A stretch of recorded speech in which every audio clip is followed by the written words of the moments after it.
Yo, what's going on, guys? Jared here. We are currently in a format that is before Alliance Insight, and to be honest, this format is awesome. For anyone who's been playing it right now, I love this format. This is honestly, this has been amazing. Going on DB has been a blast. I feel like I'm playing against different decks every time. Every deck just feels balanced. Even both Malice and Ryze feel like they're in really good places. And I really think this is going to be a format that we can go back in the future and play again for fun, because this just seems like another type of Edison type format. But that's not what this topic is about. This topic is about post-Alliance Insight format. This format is way more grim. And if you need to know why, I highly recommend going on DB Grinder's channel. He has a lot of post-Alliance Insight matches, and I would highly recommend watching them. A lot of Malice decks are on there, and that is going to be the topic of today's video, is Malice, and why I think that this is going to be the problem. Last format, it was Ryze before the ban list. Now we are in Malice Hell, which is really unfortunate because, again, we're coming off the back of what I think is one of the best formats we've had in a while. And we're going to go down and see some of the cards that are coming out in Alliance Insight format, in the set at least, and kind of explain why it's so good as it is. So if you enjoy, please subscribe. I'll greatly appreciate it. And let me know down below how you guys feel post-Alliance Insight, because I am sadly not optimistic. As much as I love a lot of the cards coming out of Alliance Insight, this is really, really holding me back by a lot.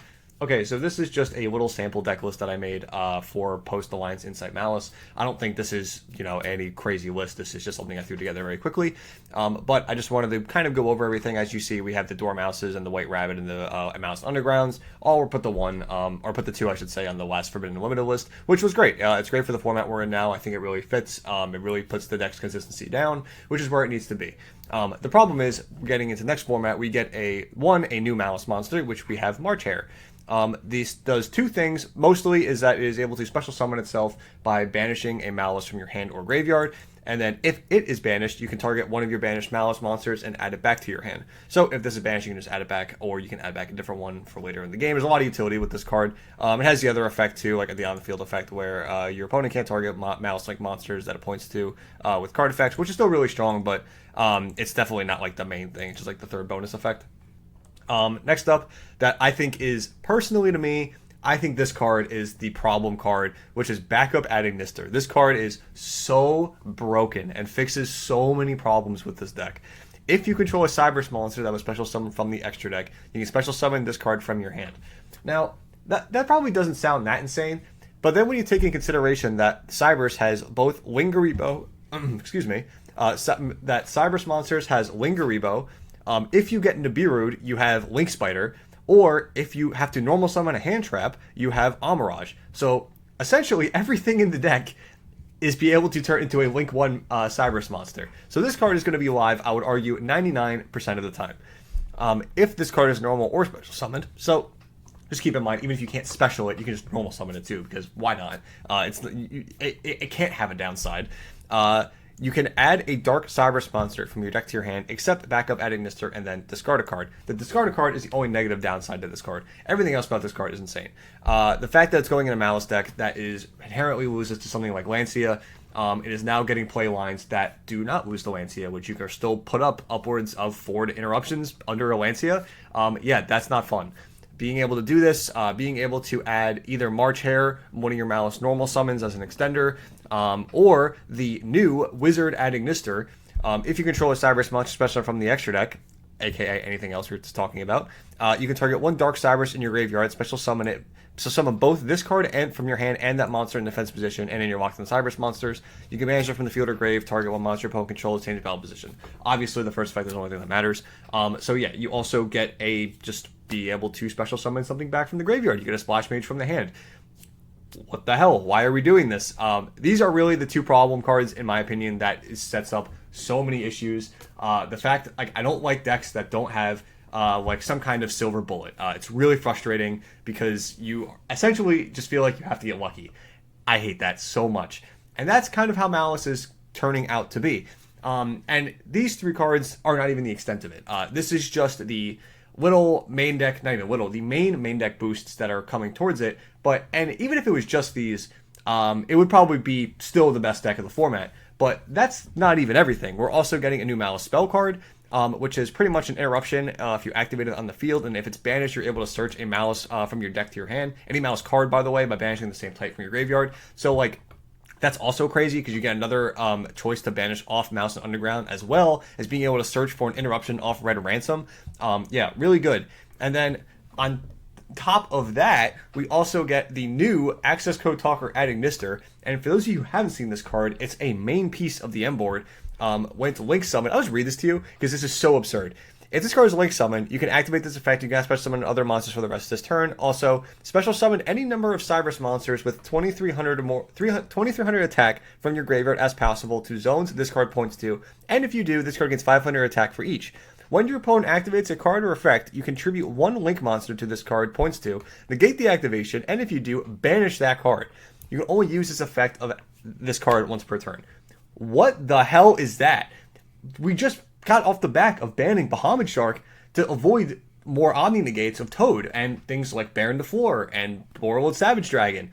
Why are we getting a Cybers Omni negate? And granted, I know I say all the time that, like, especially with the Mitsurugi decks in the past, that, like, hey, like, Omni negates are really good because they're not really prevalent in the format right now. So when you have a deck that can actually use one, it feels a lot stronger. Why are we still getting these, like, absurd cards? And it's not even that, like, this is just an Omni negate. You're also able to summon back, like, just a cajillion Link monsters. Obviously, your Malice monsters are 2,300 attack. You can, I don't have it in this deck list, but you can also play something like Heat Soul in here, or Transcode Talker. There's a lot of, like, good 2,300 attack Cybers monsters that you can play. I'm just not using them in this deck list because there's so much good stuff you can use that you don't need to. Also, you can use Access Code because everyone forgets this is actually 2,300. But that's not the point. The point is, this card, 1, points down, so you can point to your Firewall Dragon. 2, summons back your Red Ransom and your White Binder into the zone it points to, and then tribute it for an Omni negate. You can also be able to set up this deck where you, like, set up a Firewall Dragon, both those cards pointing to it. Actually, all 3 of them pointing to it. White Binder, Red Ransom, and the Access Code Talker all point to Firewall Dragon. And Hearts of Cryptor in the graveyard, and 2 Trap Set. Like, sometimes even with, like, an IK Masquerena next to it. It's just, it feels like we were in such a good spot where the ceiling of a lot of decks felt reasonable, I would say. Like, some decks, obviously, are still crazy. They have the potential to do a lot, but Molcharmies are keeping them at a line. But a lot of decks also have, like, half lines that keep it kind of fair and balanced, in my opinion. This is just, like, bananas. Like, it's, I don't know how else to word it other than it's just bananas. Like, Lancia doesn't even affect it the way that it should. I'm telling you right now, you're going to be seeing a lot more Dominus Impulse in the next format. So if you plan on playing Malice or a Dark or a Fire deck, you should have these because, 1, this deck's going to be played in Malice. 2, it counters Malice, obviously Dominus Impulsing either the backup Magnister or any of the Malice names banished. Very impactful stuff. So it's just, like, just little things to keep in mind. But the point is, this deck is just so broken. It is so absurd. Even, like, Lingariba's effect to be able to negate a trap card, right? Like, you can just make this early. You can make this before you even start, like, playing with your Malice names to play around something like Dominus Impulse. Like, this deck has the skill capacity to play through and around essentially everything. And I feel like I'm not being disingenuous when I say that. I really think this deck is that bad. I don't want to say it's, like, tier. Like, you can try to play other stuff. You can. But, like, this is just, like, the tier above everything else, right? Like, literally, it's like Malice is, like, going to be tier S, and then, like, below it's going to be, like, Mitsurugi, Rizio variants, Fiendsmith variants, like, things of that nature. Like, that's where all of the other stuff's going to be. Yeah, it's just, like, it just sucks that, like, this is getting such a boost. It's crazy. So, yeah, that's all. I kind of just wanted to vent a little bit about Malice and, like, my frustrations, because, again, it really sucks coming from such a good format, in my opinion. So, yeah, if you guys have any concerns or, like, want to talk about it down in the comment section, I'll be love to talk about it a little bit. Or if you have any counters to this, because I'm telling you right now, I am, like, scouring for some kind of counter for these decks, and it's just, like, it's rough out here, man. I'm not gonna lie, it's super rough. So, yeah, overall, hope you guys enjoy. I want to talk to you guys, start a little discussion. And, yeah, so overall, that's going to be it. And I will see you in the next video. Bye, guys.